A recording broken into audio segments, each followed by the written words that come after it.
Firstly, empty bottles enter the machine from the conveyor belt.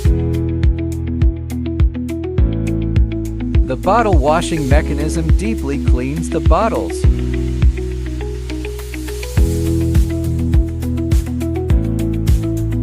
After cleaning, enter the filling mechanism for precise filling.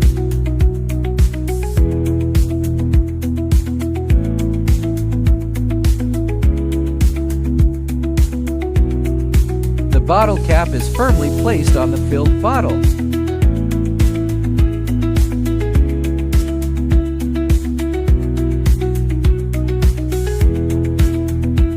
After the bottle finished, they leave the machine via the conveyor belt.